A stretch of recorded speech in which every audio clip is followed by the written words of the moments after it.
it's never not needed. There's not a single business out there that can tell me, hey, I don't need this.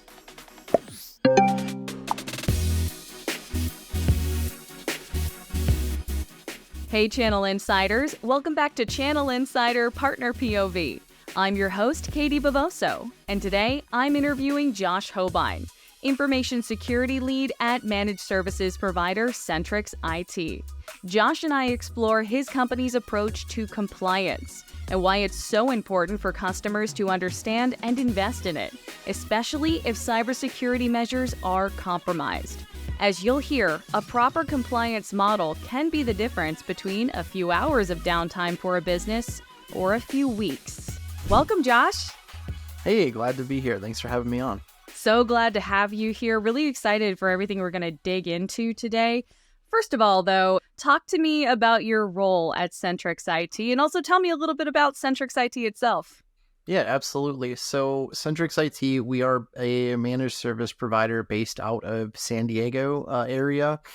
We have clients kind of all along the West Coast. We actually have a couple that are East Coast, middle, so wide variety of geographic locations as well as various different verticals. Most of our clients are between 50 and 250 employees. We do have a couple lower. We do have a couple that are much larger than that. We're focusing mainly on your nonprofits, biotech, life sciences, and professional services are our main verticals. We've been around, I think, for 22, 23 years now. I've been with Centrix for about two of those years. So the best 2 years of its existence, I'm sure. Absolutely. That's what I like to say. As far as my role goes, so my title is Information Security Lead, and I'd say it's fairly accurate for what I do for the most part. So really anything and everything information security, which includes compliance, which includes cybersecurity. So doing some, like, if you'd think about vCISO services, so working with our clients on road mapping, budgeting, reducing risk, compliance, and then also doing incident response, overseeing SOC, owning our security products and things like that. And then the non-title things, I do a lot of stuff internally as well, just due to my experience with the MSP around kind of efficiency and automation and processes. Well, that's exciting to hear about, especially with the biosciences that you handle, those customers that you handle. I can imagine that today's topic is going to be extremely relevant for those. So why don't we crack into that right now? Because we're talking about compliance.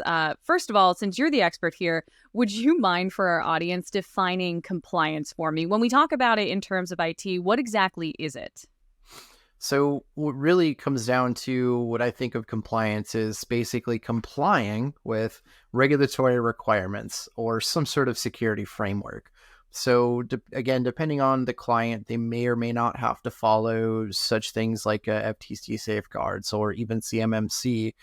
We internally have developed a cybersecurity maturity model that's based off of the CIS guidelines, and we take all of our clients as well as ourselves through it as well. So when we're talking about compliance, it's basically different security measures, policies, and procedures that are all in place so you're complying with regulatory requirements with frameworks. So I have a question that's probably going to make your head spin, but it's important to ask. Is compliance a cash grab for MSPs? It's necessary. I mean, I would say, yes, it can generate money. It does generate revenue.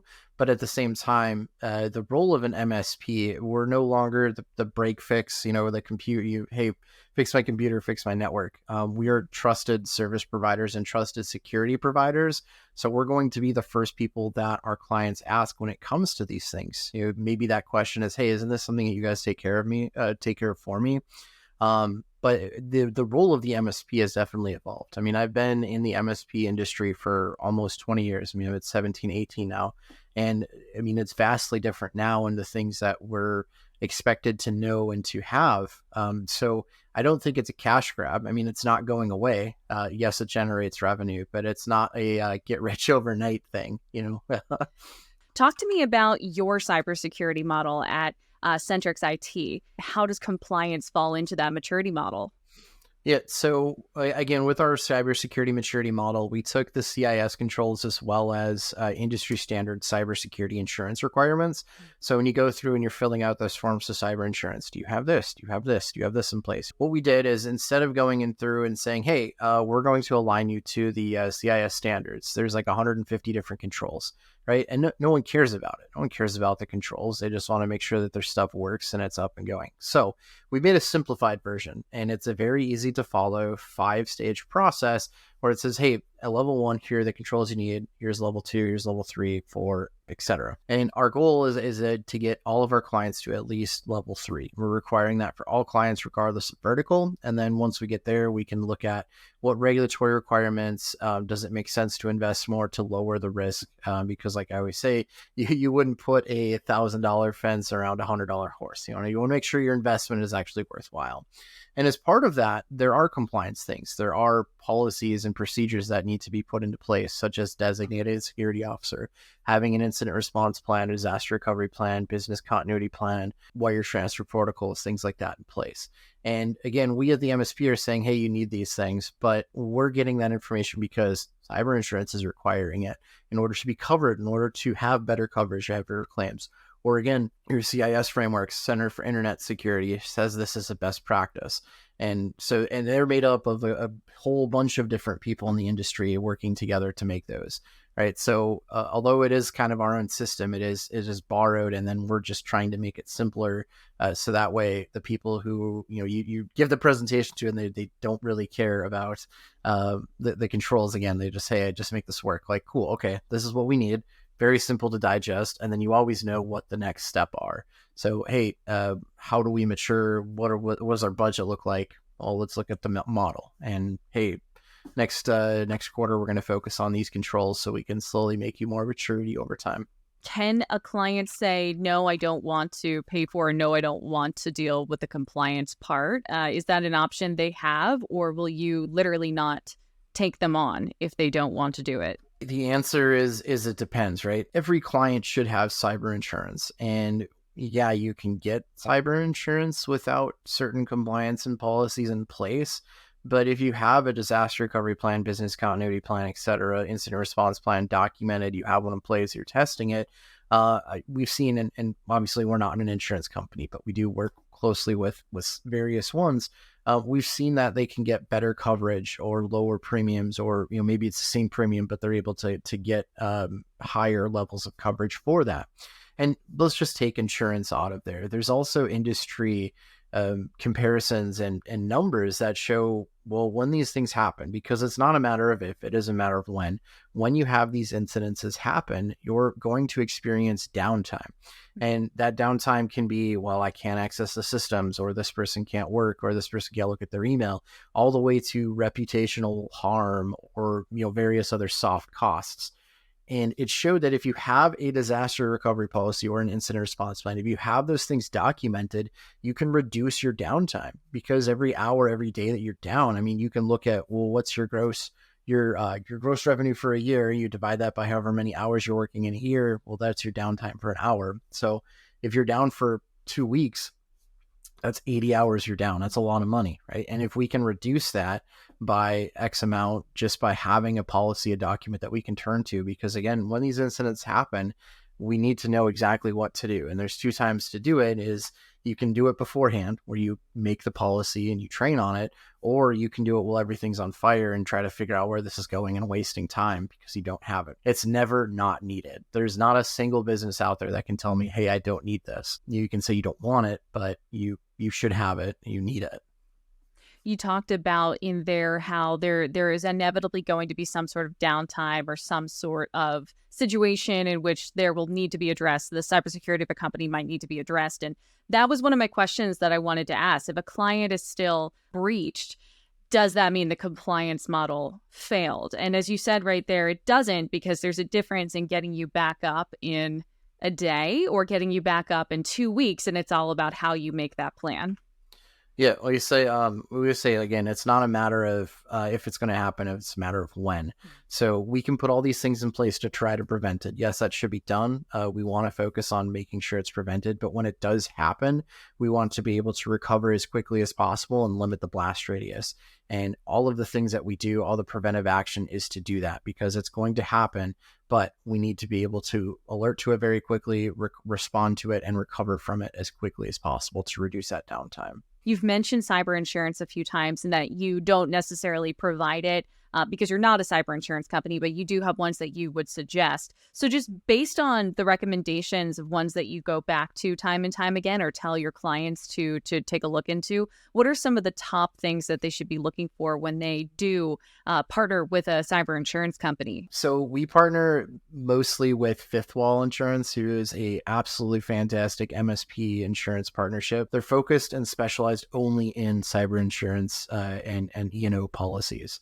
And they're very proactive. They will get on the call with you for the clients. There are tools that you can use, and they'll work, I mean, hand in hand and right side by side with you for these and help educate the clients. One of the things that they do for us is if we have a client who doesn't have insurance through them, they will even just review the policy and just have a conversation with the client. And they'll say, hey, we're insurance experts and we think this is a good policy. You're good. If you have any questions, let us know. But if it's not, or if they could potentially save them money, get them better coverage, then that's something that they can obviously assist with and get them a policy. But at the very least, it's leading by education. It's, hey, it's a third party attestment to, well, Centrix is telling you to do things. I don't work at Centrix. I work at Fifthwall and I'm the insurance provider and I'm the one who's going to tell you your policy, your dollars and cents and what Centrix is telling you to do it, and not just other MSPs as well that are out there doing these proactive things.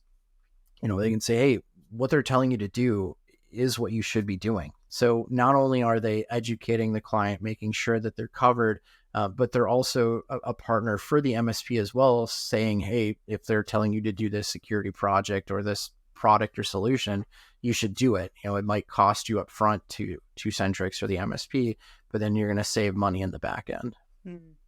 So going on from there and kind of returning to some of the chief complaints that uneducated customers coming in might be asking, well, why do I need this? Why do I have to have it? What do you hear when they come to you and you have that initial conversation? What's usually the holdback for them? Usually it's a timing thing. I mean, it can be a budget because it does take a while, right? So to make these policies, I mean, we have a policy solution that we work with our clients to give them that does have an upfront cost. But if a client were to make these, I mean, it takes a lot of time. I mean, you're even if you go through, you get a template or you use AI to generate it, like, are you sure that it has everything that you need on there? You still have to gather all that information. You still have to take time out of your day to make it a focus to do those things. So even if the business itself is trying to do that, there might not be a cost for them to do it, but there is an internal, you're spending labor hours where you could be spending money, that you're working on the business. And they might lack the expertise and the knowledge to know that everything that they need is in this policy.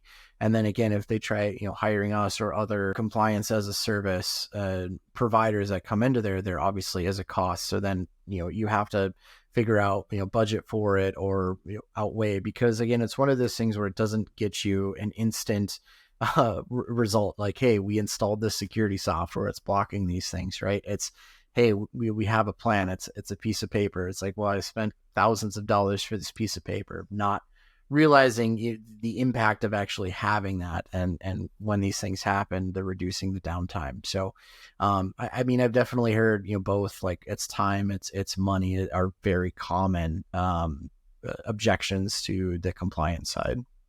What do you do to kind of help that along? You mentioned a solution that you use at centrexIT to help with that, whether it be through a vendor or through something internally that you've created. Is there anything you've done to just make it an easier or smoother process for your customers? Yeah, so we've partnered with Compliance Scorecard, so Tim Golden's solution, which is a absolute fantastic solution. And in our package, we provide 10 documents, and every document in our cybersecurity maturity model is covered in this policy package. You get 10, and then I'm able to utilize his platform to quickly, efficiently, at scale deploy these. But when I say deploy, I get rough draft because it does take quite a bit of work with the client to finish these, right? I can get a really good rough draft about 90, I say 90-95%, but it does take the client. It is their data, it is their business. They need to take ownership on it. So it's me working with them and passing that ownership of the document off to them to get that rest of the 10 to 5% done. But in order to even get there, I mean, I wouldn't be able to do it without the compliance scorecard solution that we're using. Just to be frank, what we were doing before is if we would recommend these, and then we would have to just bring in another compliance as a service provider to make these documents and things. And the third party vendor usually charged, it was close to $10,000 per document for them.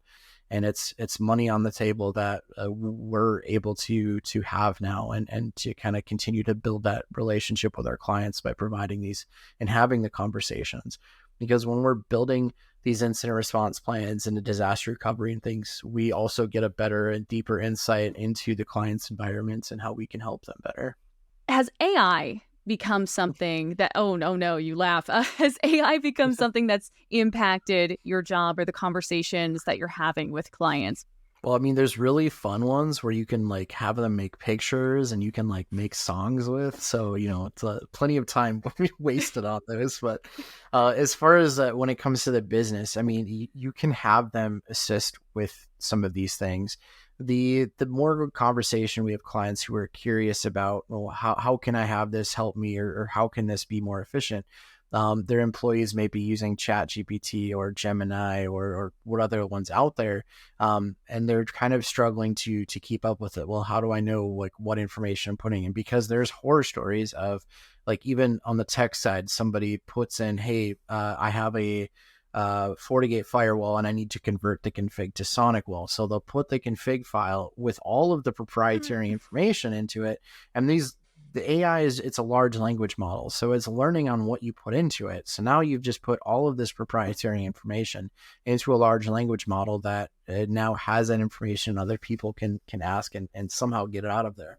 So it's really been around, not to throw compliance back in it, but how to use it in a secure and compliant manner. So what you can and cannot put in there, and then various different ways to make it better, with Copilot, how to actually effectively use it. Because it's not, it's not going away. It's only going to get better, more efficient, and allow us to do our jobs better.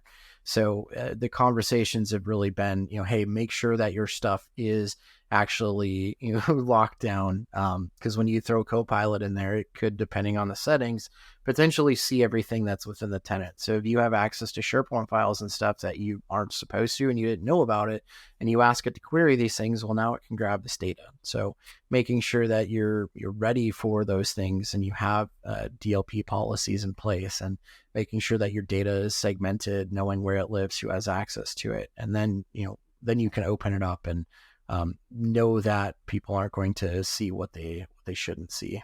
So just wrapping up here, Josh, since you're so engaged in the world of cybersecurity, I would just like to know, when it comes to the tools, the solutions, the vendors out there who you feel most supported by or just have great products, are there any of them that you would shout out right now? Yeah, so compliance scorecard for sure. Shield Cyber is a great vulnerability management solution out there.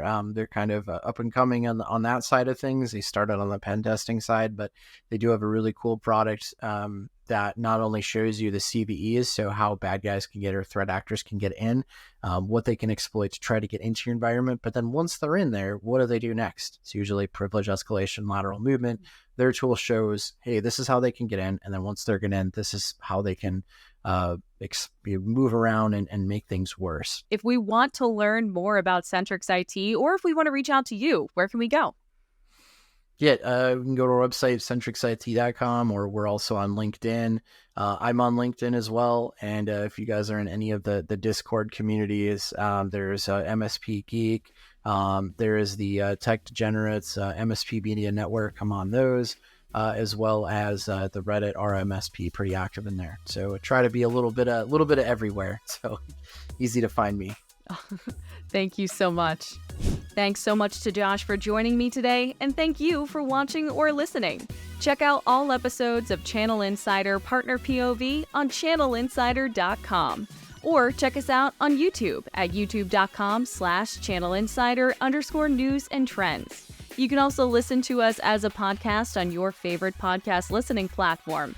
Don't forget to like, subscribe, and follow wherever possible so you never miss an episode. Once again, I'm Katie Bavoso, and I'll see you next time.